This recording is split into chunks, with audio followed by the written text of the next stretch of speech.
번째입니다. 사명을 감당하는 그리스도인 여덟 번째. 어떻게 사명을 감당해야 되냐면 사명자가 되려면 소문과 진실을 구별할 수 있어야 됩니다. 뭐라고요? 소문과 구별이 될까요? 안 될까요?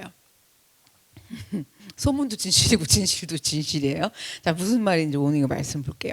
예수님은요, 베드로가 최후의 이제 주님을 따라서 순교로 끝날 것이라고 18절에 말씀해 주셨어요. 뭐라 그랬어요? 18절에 두 팔 벌리리니 남인에게 띠띠우고 원하지 않는 곳으로 데려가리라 이러면서 그 순교할 것을 이제 베드로에게 말씀을 해주셨죠. 이게 언제예요? 그러니까 내가 나를 사랑하느냐 3번 물어보시면서 베드로가 대답하고 그 이후에 말씀하신 거예요. 순교할 거라고.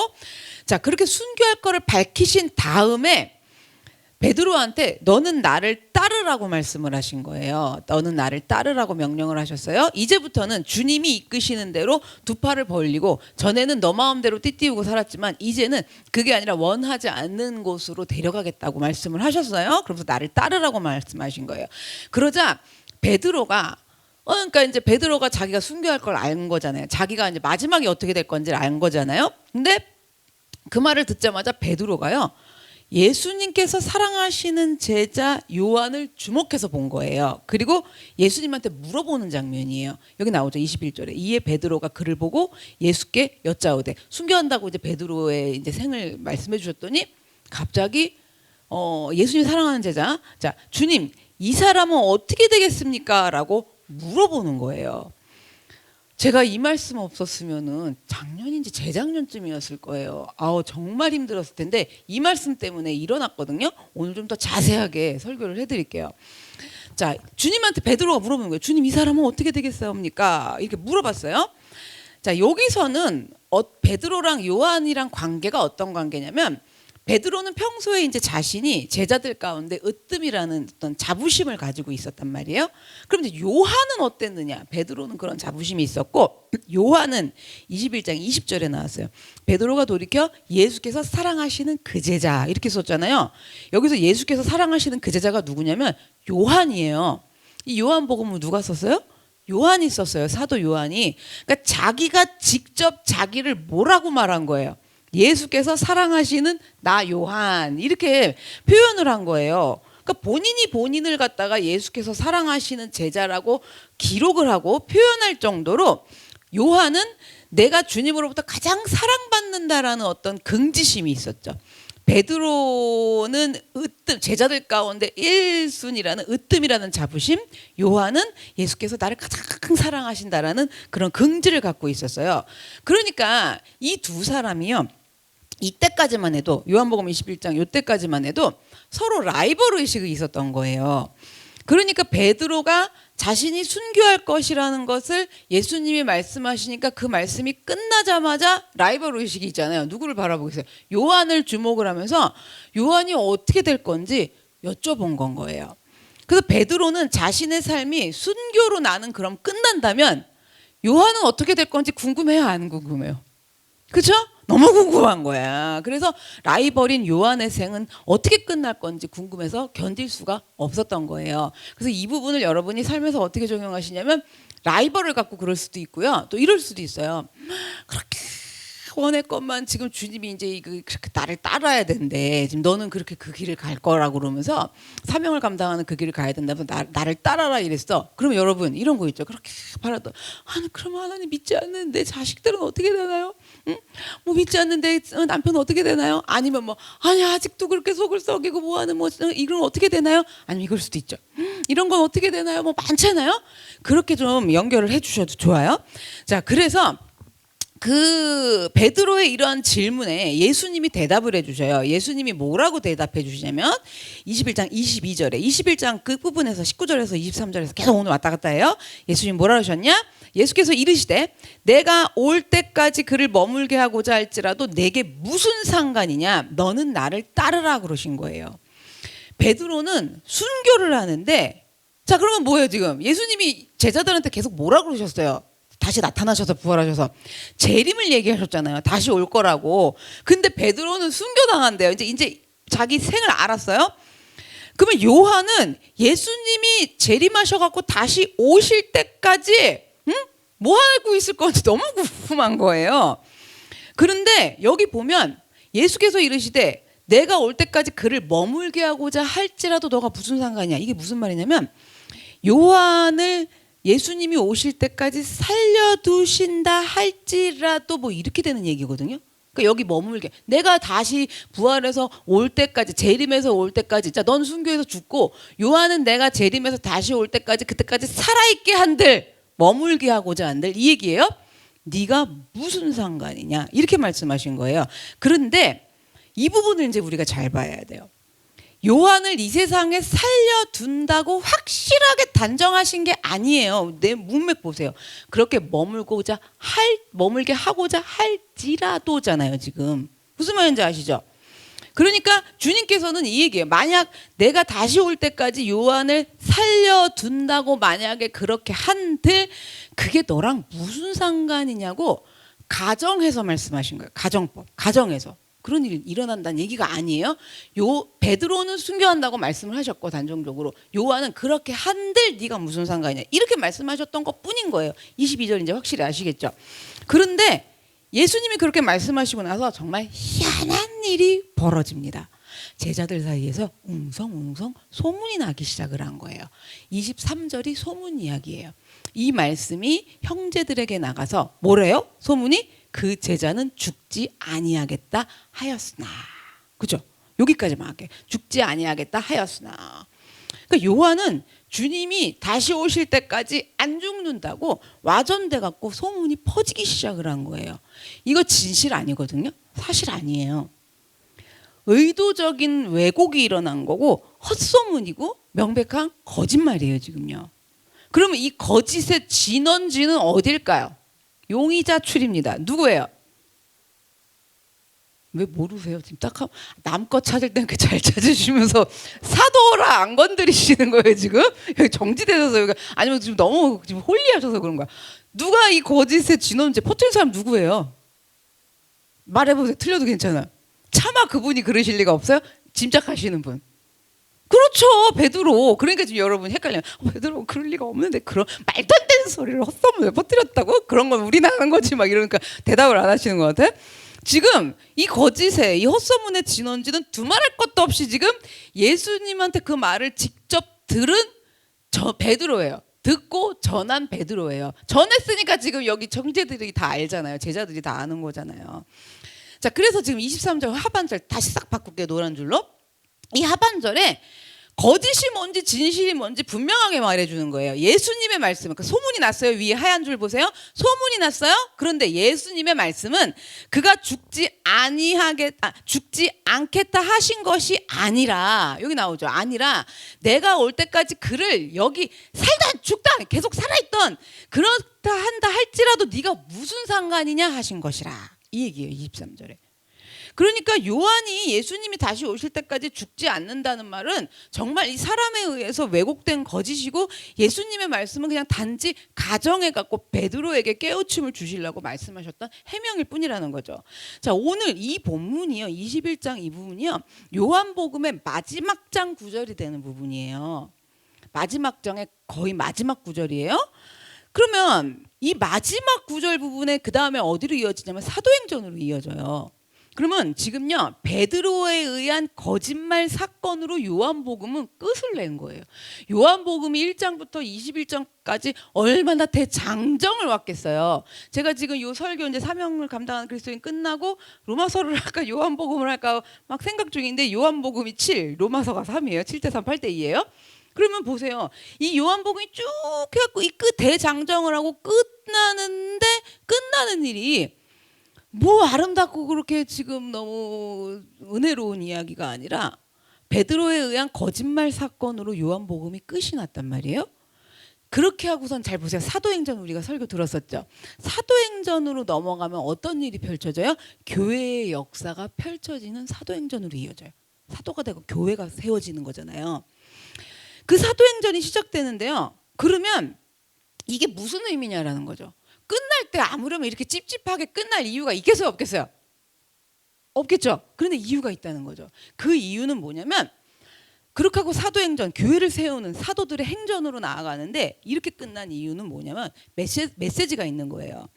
교회는 언제든지 헛소문 또는 거짓 소문의 진원지가 될 수 있고 그런 일들로 인해서 누군가가 상처받고 피해받을 수 있다라는 건 거죠. 아시겠습니까? 교회는요. 교회는 그런 일이 없는 게 아니에요, 여러분. 교회는 그런 일이 일어난다라는 거예요. 그래서 이런 거짓 소문, 헛소문에 목사님들이 얼마나 피해자가 되는지 모르고요. 아, 난 정말 눈만 떴다가 아마도 뭐 찡그렸다. 그냥 지나갔더니 인사를 안 했다. 윙크를 했는데 내가 모른 척했다. 이렇게 좀 힘들어갖고 이렇게 엎드려 있었더니 교만하게 엎어져 있었다. 진짜 별소리를 다 들어요, 진짜. 여러분. 별 얘기가 다 있어요. 그리고 그런 목사님들이 일단 이 거짓 소문에 얼마나 많은 피해가 되는지 모르고요. 정말 바빠갖고 막 정신없어 막 가도 어떻게 저렇게 나를 모른 척할 수가 있냐 이거. 그러면 이제 그게 소문이 나요 지금 베드로처럼. 자 그렇게 되는지 모르고요. 또 목사님만 있는 일은 아니에요. 신앙생활을 잘 생각해 보세요.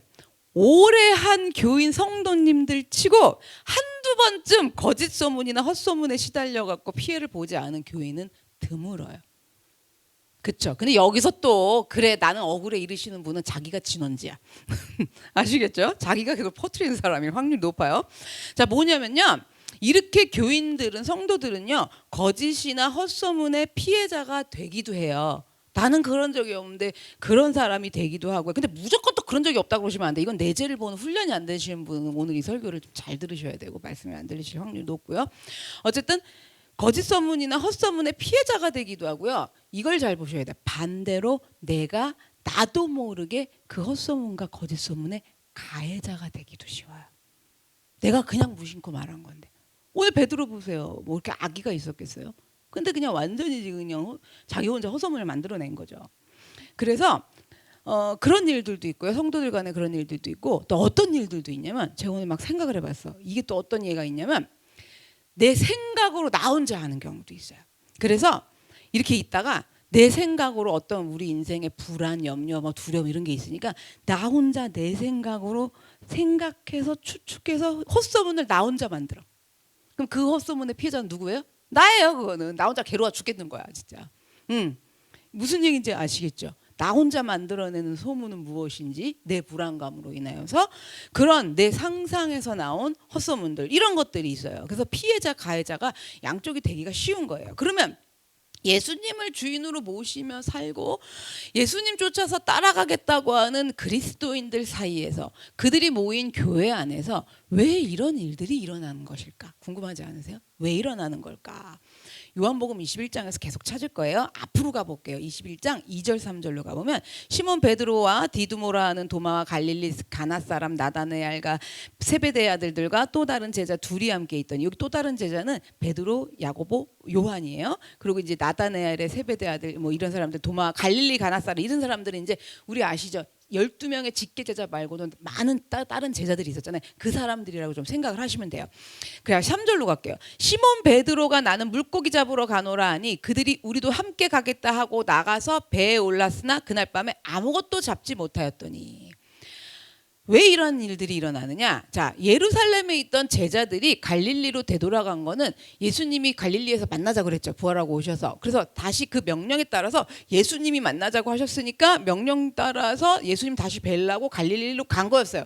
근데 거기 도착했잖아요. 도착했는데 뭐 했어요? 욕망의 그 갈릴리 바다를 보자마자 물고기 잡으러 옛 모습으로 돌아간 거예요. 예수님을 좀 잡아오지도 기다리지도 않았다고 제가 말씀드렸죠. 자, 그러니까 이게 뭐예요? 이들이 예수님이 거기서 만나자고 해서 갔는데 옆으로 샜어. 그죠?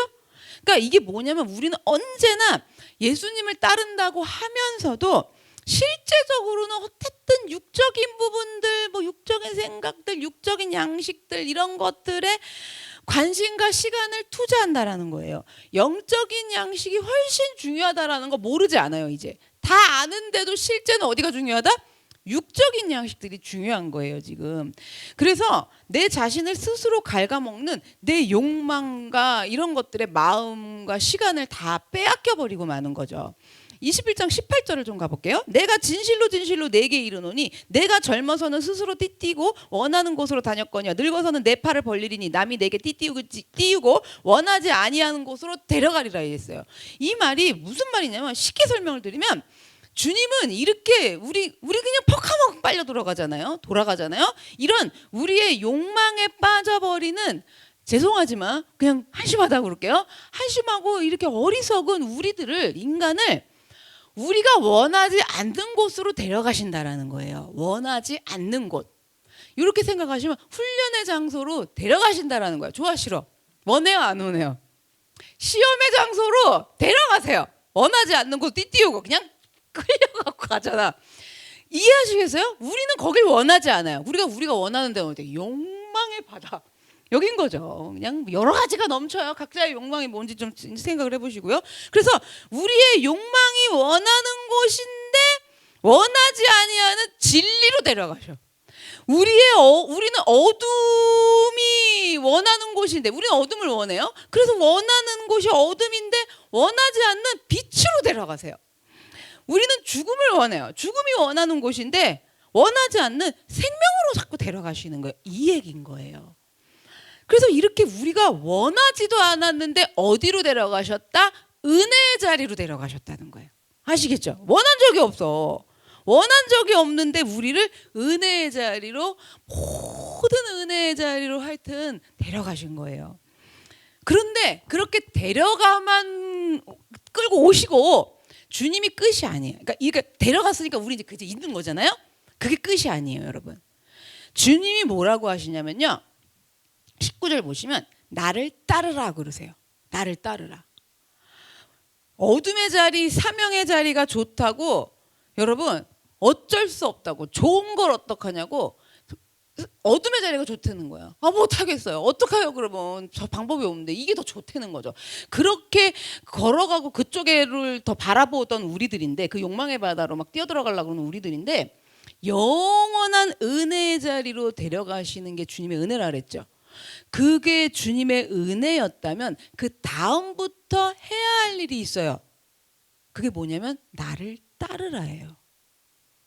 그러니까 주님이 여기까지 인도하셨어요. 그러고선 하시는 말씀이 있어요. 인도하셨으면 다예요 지금. 너무 감사해요. 그러니까 인도하셨으니까 예수 믿게 됐잖아요. 예수 믿게 되면 교회 나오잖아요. 교회 나오면 다냐고요. 자, 그 다음에가 중요해요. 나를 따르라고 그랬어요. 그래서 뭐냐면요. 다음부터 우리 인도함 받았죠. 은혜의 자리로. 어쨌든 그러면 우리는 주님의 은혜를 의지하면서 주님을 따르는 거예요. 이게 우리가 사용해야 될 의지인 거예요. 예를 들어 말씀드릴게요. 소를 물가로 끌고 가야 되는 거예요. 근데 소를 물가로 끌고 갈 때는요. 어린아이 하율이 같은 애 한 명이어도요. 이렇게 고삐 들고 물가로 갈 수 있어요. 그렇죠? 어쨌든 소가 오니까. 그래갖고 이렇게 인도해가지고 물가까지 인도해서 어디 있는지 찾아줘갖고 이렇게 절로 가려면 이렇게 틀어갖고 물가까지 끌고 갈 수는 있어요. 그러나 이 소가 거기 딱 서갖고 물 막 이러면서 물을 안 먹겠대. 딱 버티고 있는 거예요. 그러면 그 소를 억지로 물을 마시게 할 수는 없는 거예요. 어린아이 한 명이 끌고 왔다 그랬잖아요. 물을 먹여보려고 안 먹으려고 그러니까 물을 먹여보려고 장정 성인 남자 한 20명이 물을 억지로 먹이려고 소 머리를 막 눌러 제껴갖고 막 물속에다 입을 막 집어넣고 막 이렇게 끌어내려도요.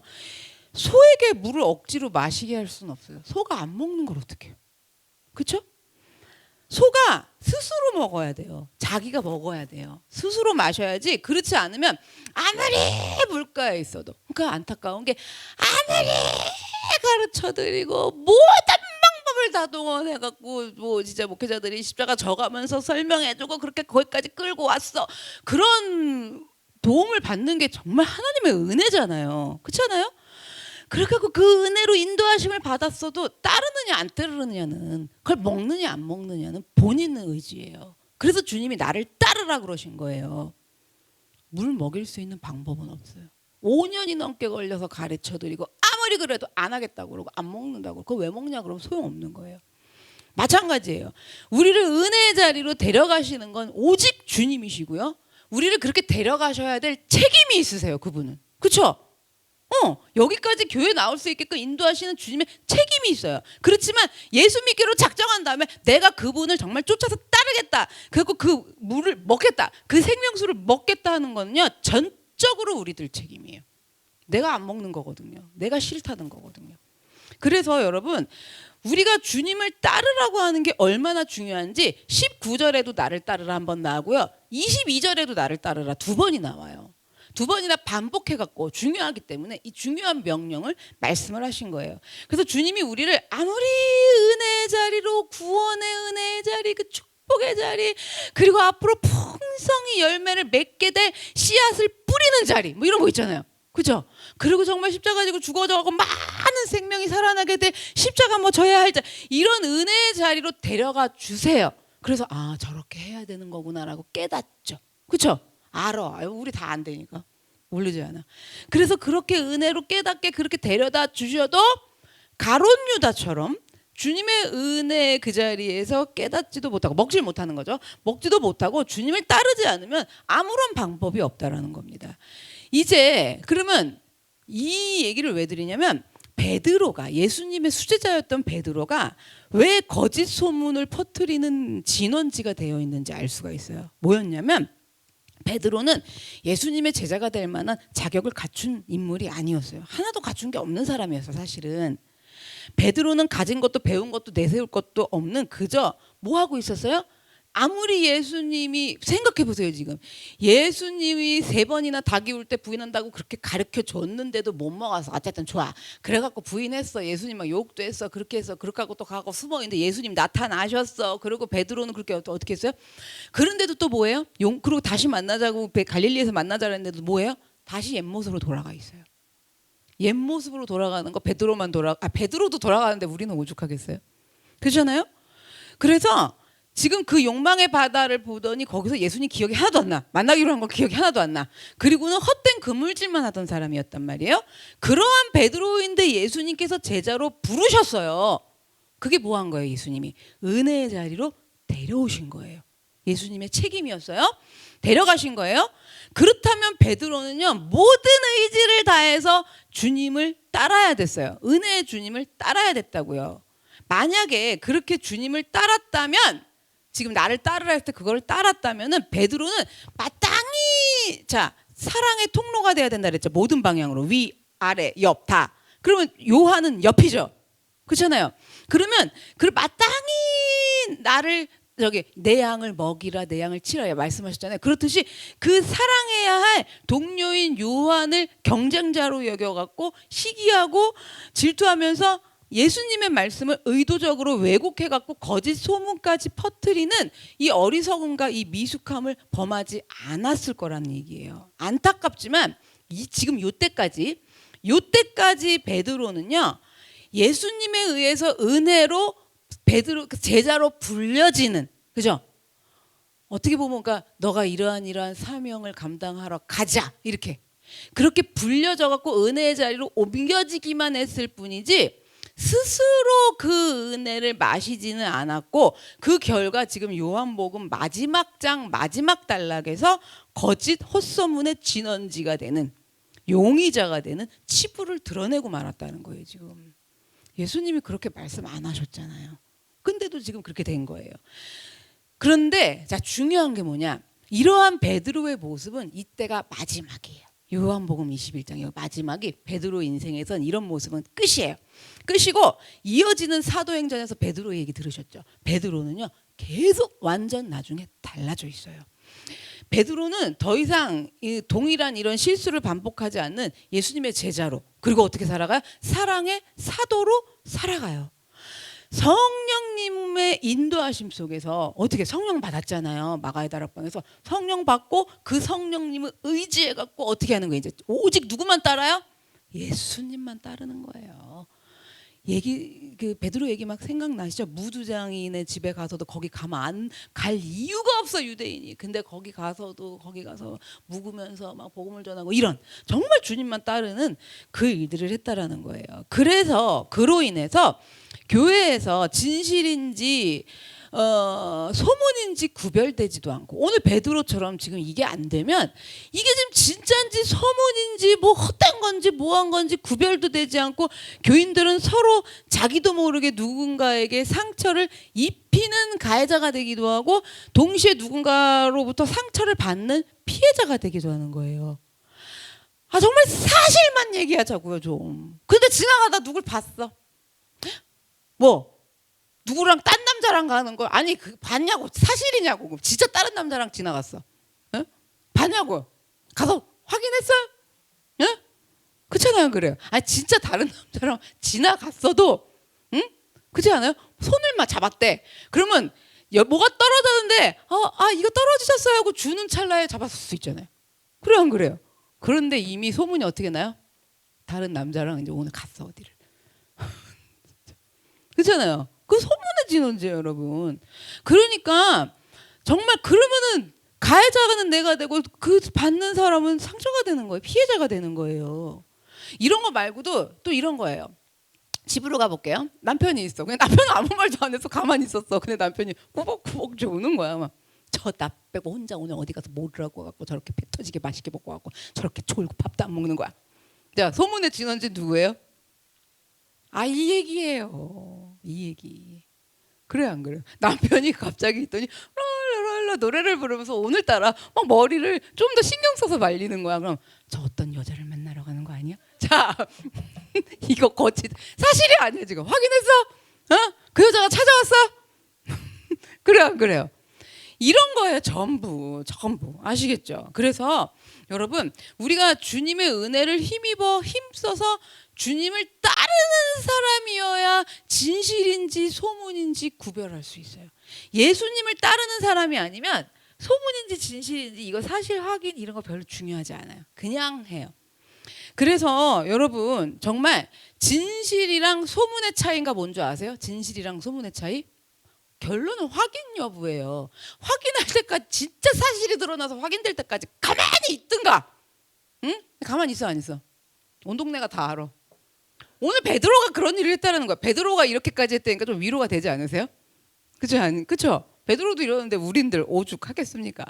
그래서 확인되지 않은 소문을 듣고 확대하고 다시 만들어서 재생산해가지고 하여튼 막 이래요. 액세서리도 막 덧붙여요.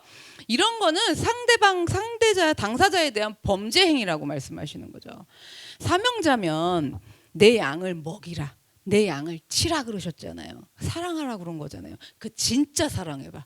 이거 머리를 막 신경 써서 남편이 막 말려. 그러면 어떤 딴 년을 지금 나 몰래 만나 이러겠어요? 아니면 멋있어 이러겠어요? 멋있어 보이지. 진짜 내 양을 치니까. 그럼 누구 문제예요 지금? 그래요. 그 문제인 거예요 여러분. 그래서 자 그렇게 주님의 양들을 사랑하고 그렇게 주님의 성도들 양들을 사랑하고 주님이 사랑하시는 사람들을 사랑해야 할 우리 사명자잖아요. 그런 사명자라면 진실과 헛소문을 구별할 줄 알아야 된다는 거예요. 사명자로 부르셨잖아요. 은혜의 자리로 불러주셨잖아요. 여러분. 그리고 이 부분을 좀 어떻게 또 해석을 하냐면 이런 부분들이 있어요. 1부터 10까지면 1부터 10까지를 하나님이 다 완벽하게 짠 해결해 줬으면 좋겠는 게 있죠. 근데 한 5까지만 해결해 준 거야. 응? 5까지만. 그렇다면 그러니까 반만 된 거야. 반만. 여러분 그러면은 우리 안에서 어떤 거짓과 헛소문을 만들어요. 이제 나머지 뒤에 5는 어떻게 해요? 그 부분은 지금 왜 저러는 거야? 뭐 때문에 그러는 거야? 뭐서부터 이러죠. 이 거짓과 헛소문을 이런 경우는 이제 나 혼자 하는 사람인 경우에요. 구별할 줄 알아야 된다라는 거죠. 그래야 그 사명을 감당할 수 있다라는 거예요. 잘 생각해 보세요. 이 모든 거짓과 헛소문의 진원지가 바로 나라고 확 가슴을 칠 수 있는 게 집이건 어디건 가서 한번 쫙 생각을 해보세요. 정말로 그 모든 근원지가 나였다라는 거죠. 여러분 사명자는 뭘 할 줄 알아야 된다고요? 진실과 헛소문을 구별할 줄 알아야 된다는 거예요. 22절 볼게요. 예수께서 이르시되 내가 올 때까지 그를 머물게 하고자 할지라도 내게 무슨 상관이냐, 너한테 무슨 상관이냐, 상관하지 말고 뭐래요? 너는 나를 따르라 하신 거예요. 그러니까 예수님의 명령을 힘써 따르는 사람이면 지금 진실과 거짓을 갖고선 지금 구별할 줄 알기 때문에 딱 구별하고 따라야 안 따라요? 따르죠. 근데 구별이 안 되니까 헛소문, 헛생각, 헛상상 막 이걸 그냥 안에 난리가 나니까 그 안에 사로잡히니까 예수님 따를 수 있을까 없을까? 없는 건 거죠. 그래서 예수님의 명령을 힘써 어쨌든 따라야 돼요, 여러분. 이거 왜 따라야 되냐면 그런 게 보여. 이거 근데 거짓인데 사실 같은 거짓이고 어떡할 거야? 아무리 봐도 너무나 확실해. 너무나 확실한 거짓인데 확인된 바는 없지만 너무 딱 봐도 사실이야. 막 사실 같아. 여러분, 그런 것에 상관하지 말고 너는 나를 따르라라는 거예요, 지금요. 예수님의 명령을 힘써 따라야 돼요. 우린 자꾸 보이거든요. 그런데 어쨌든 힘써 따르려고 하고 아니야. 나 이 거짓과 헛소문에 사실을 확인된 바가 없어. 그리고 사실이면 어떡할 거고 거짓이면 어떡할 거야. 이거잖아요. 그렇죠? 사실이면 어떡할 거예요? 거짓이면 어떡할 거예요? 그거 뭐 중요해 지금? 근데 되게 궁금하거든요. 그렇잖아요. 그래서 그 부분들을 힘써서 따르는 사람이면 거짓 소문의 통로로 쓰임을 받을까요? 안 받을까요? 쓰임 안 받죠. 사명자로 우리가 감당할 수 있게 되는 거예요. 오히려 어떻게 되느냐? 거짓 통로로 쓰임 받는 게 아니라 오히려 잘 따르는 사람은 거짓되고 헛된 소문으로부터 성도들을, 예수님의 양들을 어떻게 하겠어요? 그러니까 이게 사실을 확인을 여부하는 사람이니까 보호하고 감싸주는 사명자로 살아가게 된다라는 거예요. 그러한 사람이 예수님의 성품에 따라가면서 참여하는 사람이고 주님의 제자이고 참된 사명자입니다. 자, 그 다음에 사명을 감당하는 그리스도인 9번째, 다 연결되는데요. 사명자는 하나님의 영역을 침범하지 않아요. 자, 여기 보면 22절, 23절에 계속 맞죠? 22절, 23절에 내게 무슨 상관이냐? 내게 무슨 상관이냐? 이렇게 나오죠. 주님이 복음서에서 마지막으로 예수님이 하신 말씀이 뭐라고요? 그러니까 네가 무슨 상관이냐. 이게 복음서에서 마지막으로 하신 말씀이에요. 네가 무슨 상관이냐. 그럼 예수님이 마지막으로 하신 이 말씀이 얼마나 중요하면 이렇게 2번이나 반복을 해서 또 여기도 네가 무슨 상관이냐 이렇게 기록을 했을까요? 자, 주님이 요한복음 마지막에 이렇게 네가 무슨 상관이냐고 말씀을 하시고, 자, 사도행전으로 가볼게요. 바로 이어지는 사도행전 첫 부분에서, 요건 마지막 말씀이고, 사도행전에서 예수님의 첫 말씀이 무엇이었냐? 사도행전 1장 6절 7절입니다. 그들이 모였을 때 예수께 여쭈어 이르되 주께서 이스라엘 나라를 회복하심이 이때이니까 하니 7절 이르시되 때와 시기는 아버지께 자기의 권한에 두셨으니 너희가 알 바 아니오. 이렇게 시작을 한 거예요. 제자들은 예수님이 승천하기 직전에 이 얘기예요. 6절이 이스라엘이 언제 로마 제국으로부터 벗어납니까? 독립할 때가 언제입니까? 이때입니까? 그러고 예수님한테 물어본 거예요. 여쭤본 거예요. 그랬더니 7절 예수님이 이르시되 그때와 시기는 오직 하나님 아버지의 권한에 속함으로 너희가 알 바 아니다 라는 대답을 하셨어요. 헬라어로 이 부분을 직역을 하면요, 그것을 아는 것은 너희의 것이 아니다. 그걸 아는 건 너희가 알 바가 아니다. 그것을 아는 것은 너희의 것이 아니다. 이렇게 지역이 돼 있어요. 그러면 요한복음 21장에서 마지막에 말씀하신 네가 무슨 상관이냐 같은 의미예요. 그렇죠? 네가 무슨 상관이냐, 네가 무슨 상관이냐, 너희가 알 바가 아니다 라고 같은 의미로 말씀을 하신 거예요. 자, 여러분, 이게 뭐냐면요, 중요해요. 이거 정말 성숙한 그리스도인을 넘어서서 사명을 감당하려면 이 믿음이 있어야 돼요. 이제 설명을 드릴게요. 뭐냐면 어떤 믿음이냐면 피조물인 인간이 창조주이신 하나님을 믿고 사랑한다는 게요, 그게 뭔지 아세요? 인간이 하나님의 영역에 뛰어들어서 하나님을 간섭하고 이거 왜 그래요? 뭐 언제요? 이런 거 있잖아요. 상관하는 거죠. 하나님을 상관하는 것을 말하는 게 아니에요. 하나님을 믿고 사랑한다는 게. 우리 좀 생각해보자고. 어릴 적 믿음을 언제인가요? 언제 아시지? 그렇죠? 물론 이제 새신자분들은 그런 걸 좀 하셔야 되지만, 새신자, 성숙된 사명자 이렇게 갔을 때, 자, 사명자와 갖고 이 부분이 아니에요 지금. 그러니까 너희가 알 바 아니요. 자, 만약에 여러분이 그냥 맨날 와갖고 울고 벌고 난리를 치고 내 소원 한 번만 딱 들어주시고 그걸 언제 들어주세요, 언제 들어주세요, 근데 주님이 네가 알 바가 아니다 이러면 삐져서 교회 안 나오세요? 예? 예수 믿어봤자 소용이 없구나. 하나님은 너무하신 분인구나.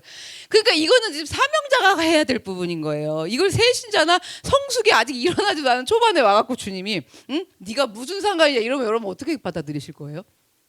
그렇잖아요. 아니 우리 인간이 싸워도 남편이랑 부부싸움에도 네가 무슨 상관이라면 기분 되게 나쁘죠. 참으며 창조주 하나님이 나한테 그랬대 봐. 이거 그러니까 좀 감당이 안 되시는 분은 올해 안에 감당하시기 바래요. 네가 무슨 상관이냐? 응? 너가 알 바가 아니다. 지금 이러신 거예요. 저 기절 초풍할 뻔했어요. 저도 이 말씀을 있는지도 몰랐어요, 사실은. 그 큐티하다를 딱 봤을 때.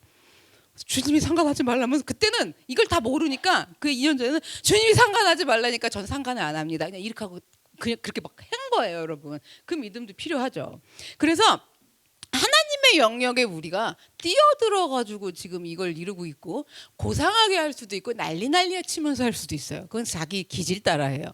그래서 그렇게 하는 거는 하나님을 믿고 사랑한다는 게 아니라는 건 거죠. 그러면 뭐냐? 내가 여기서 그런 마음이 들어. 그래도 왜요? 이렇게 한다는 것이 창조주 앞에 피조물인 내가 그리고 그 은혜를 기억하고 생각해야 된다 했잖아요. 내가 받은 은혜가 얼마나 많은데 나 같은 죄인이 근데 내가 이렇게 하는 것이 어찌 말이 되는가 하면서 하나님의 영역을 절대적으로 존중하는 거죠. 거기 그냥 두신들 이해하시겠어요? 그렇게 내버려 두신들 하나님 앞에 내가 지금 여기서 이렇게 되는 것은 이 마음을 여기서 내려놓지 못하는 게 어찌 말이 되는가 하나님의 영역을 절대적으로 존중하는 믿음이에요. 그래서 여러분 만약에 여러분이 농사꾼이 돼갖고 농사를 짓는다고 생각을 해보세요. 열심히 또 지어야죠. 가만히 앉아가고 뭐 하나님 앞에 지어보세요 이런 건 아니잖아요. 열심히 짓느라고 씨 뿌리고 수고하면서 땀 흘리는 거는 맞아요. 그런데 그렇게 하면서 하늘에다 대고 날씨가 어떻게 될 것 같으세요? 비가 와요 안 와요? 비 언제 와요? 비 언제 와요? 비가 오냐 그냥 오나 안 오나 그러니까 이게 자기 성품대로예요. 그냥 비를 내려 주실 줄로 믿습니다. 안 내려줄 거면 어떡할 건데? 시험 드세요 오늘 제 설교 듣고? 아니 여기 성숙된 분은 이해하시기 바래요. 안 내려주면 어떡할 거야? 그냥 내 안에서는 그러잖아요. 이번 주 안으로 반드시 와야 돼. 다음 달에 올 거면 어떡할 건데? 하나님 다음 달에 부어줄 거면 어떡할 건데? 그렇잖아요. 그러니까 그리고 또 뿌렸어 씨를. 그러면은 그냥 열매를 두 알을 맺던 200알을 맺던 풍속이 맺던 그냥 열매가 그 맺다가 찌그러져 죽든 무슨 상관이에요 지금. 그쵸?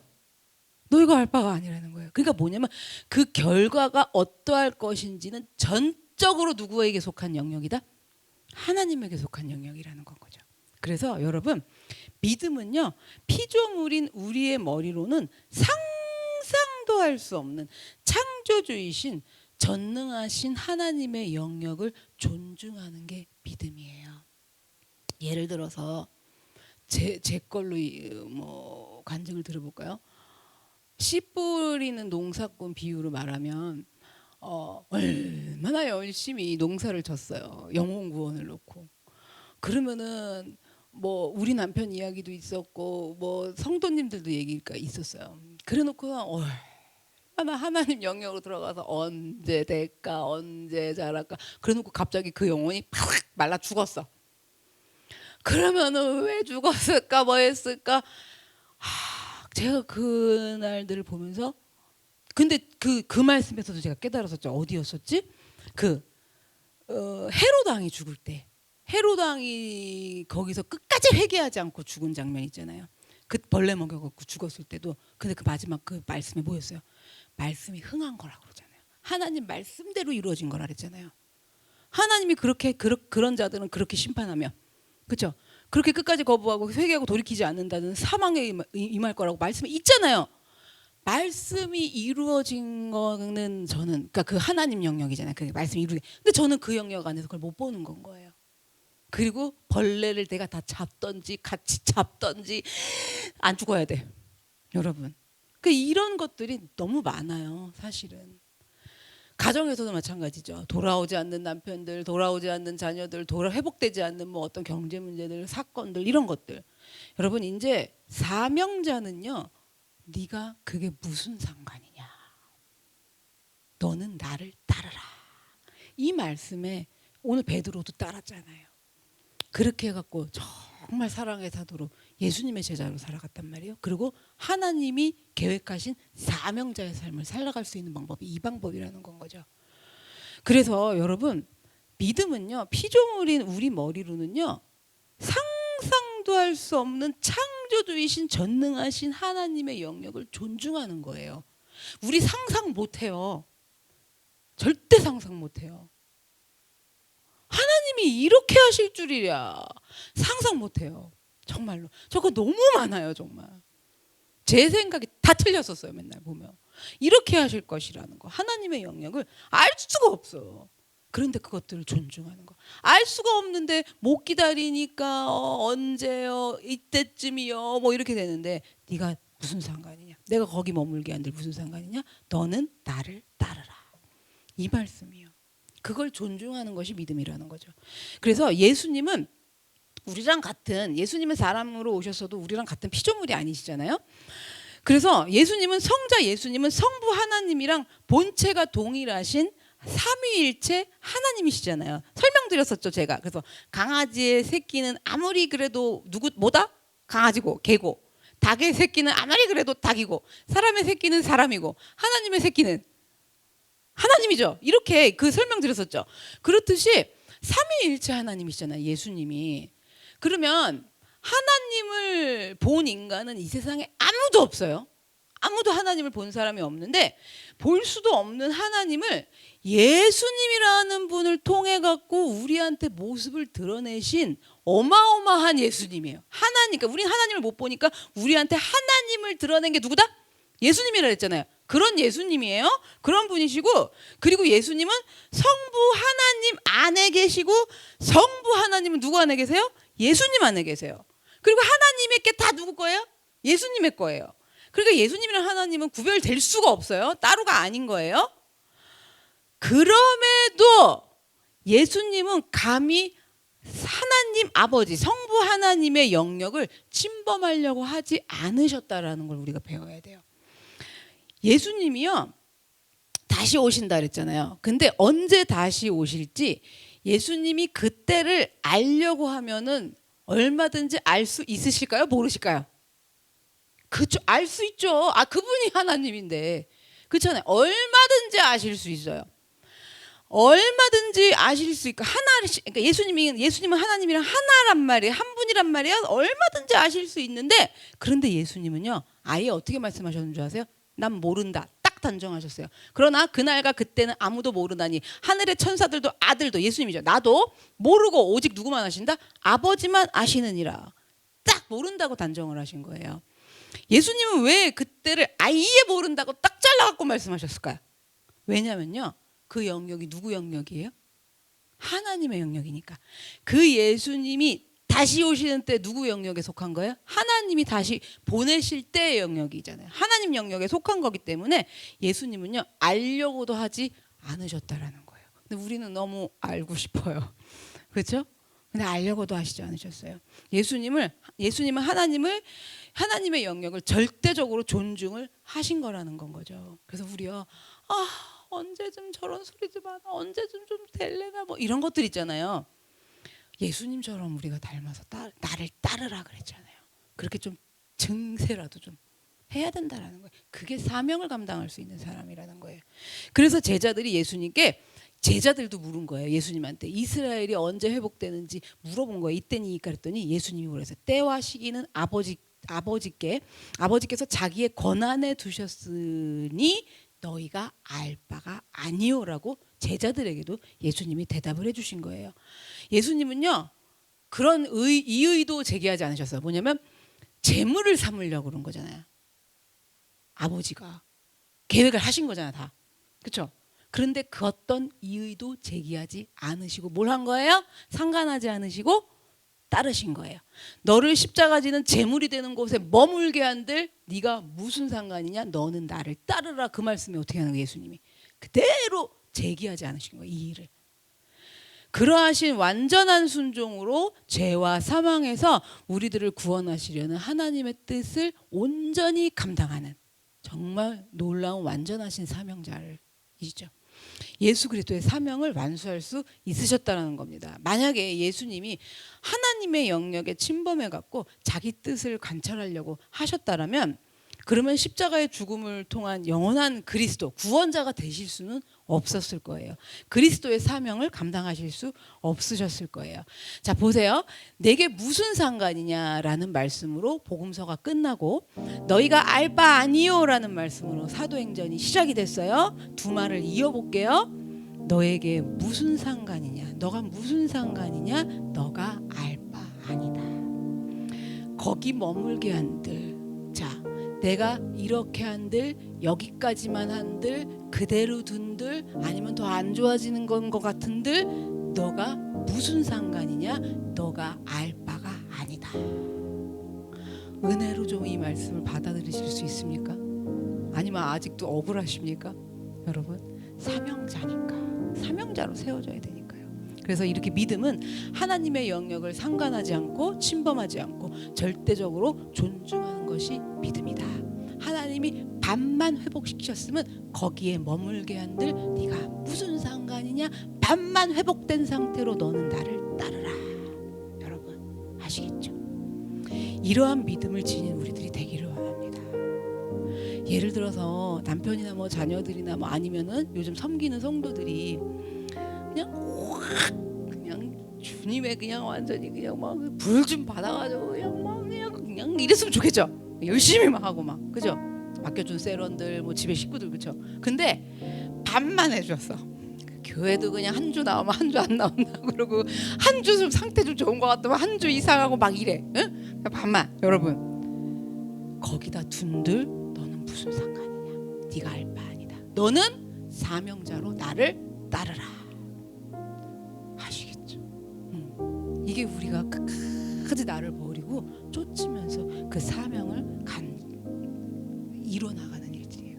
이러한 믿음을 우리들이 가지기를 원합니다. 그래야 그렇게 해야 우리가 그렇게 해야 사명자로 부르신 은혜의 자리로 부르시는 우리가 그렇게 하나님을 따라야 그 뜻이 하늘에서 이루어진 것처럼 이 땅에서도 이루어지게 해드리는 우리는 그러한 사명자로 살아갈 수 있는 줄로 믿습니다.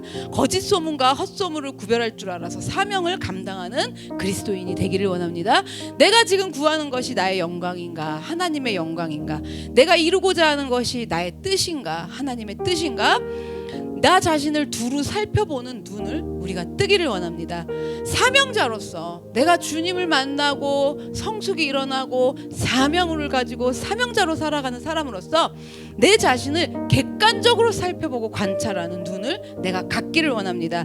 이 눈을 갖지 못하면 아무리 신앙생활 오래 하고 열심히 한다고 해도 거짓 소문과 헛소문의 진원지가 내가 돼버리는 어처구니 없는 일을 서슴지 않게 됩니다. 하나님의 눈으로 내 자신을 관찰하고 또 관찰하는 눈을 뜨고 보게 하여 주시옵소서.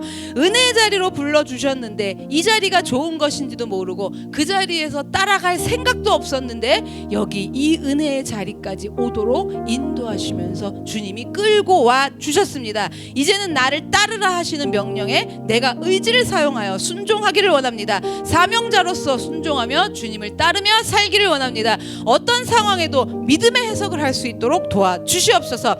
배신감에 짓누르는 것이 아니라 사명 때문에 배신감을 넘어서고 압도하는 사람으로 살아가게 하여 주시옵소서. 우리는 주님이 베풀어 주신 은혜를 기억하지 못하고 날마다 잊어버립니다. 그 많은 은혜를 받았어도 기억이 안 나고 순간순간 잊어버립니다. 주님이 주신 은혜 기억하고 또 기억하며 헤아릴 수 있도록 성령님 생각나도록 도와주시옵소서. 물질 이전에 마음부터 양들에게 주게 하여 주시옵소서. 내가 지금 무엇을 사랑하고 있는지, 내가 이것들보다 나를 더 사랑하느냐라고 나에게 물어보시는 주님 앞에서 내가 무엇을 더 사랑하고 있는지 진정으로 정직하게 분명하게 알아서 진정으로 내가 주를 사랑하나이다 하고 고백하는 사명자 되게 하여 주시옵소서. 모든 방향으로 주님의 사랑의 통로가 되게 하여 주시옵소서. 주님을 향해 두 팔을 활짝 벌리고 온전히 항복하는 삶을 살게 하여 주시옵소서. 진실인지 소문인지 바르게 분별할 수 있도록 나를 붙들어 주시고 어떤 경우에도 하나님의 영역을 침범하지 않도록 도와주시옵소서. 주님, 이렇게 사명을 감당하며 나를 따르라는 말씀에 순종하는 사명자로 살기를 원합니다. 우리에게 주어진 삶의 자리에서 인내하면서 거기 머물라고 하시는 그 자리에서 인내하고 주님을 찾으면서 하나님이 하시는 일에 주님이 그렇게 하시겠다 하는데 내가 무슨 상관이냐, 주님이 여기까지만 일하시겠다는데 내가 무슨 상관이냐, 주님이 이만큼만 하시겠다는데 내가 무슨 상관이냐 하면서 오직 주님만 따르며 사명을 감당하며 지켜나가게 도와주시옵소서. 주님이 나를 믿으셨기에 내가 그렇게 상관하지 않고 갈 것이라고 나를 믿으시고 나에게 맡겨주신 그 사명의 자리에서 오직 나를 따르라고 하신 그 명령만 바라보며 살아가게 도와주시옵소서. 다 같이 주여 한번 외치고 기도하겠습니다. 주여.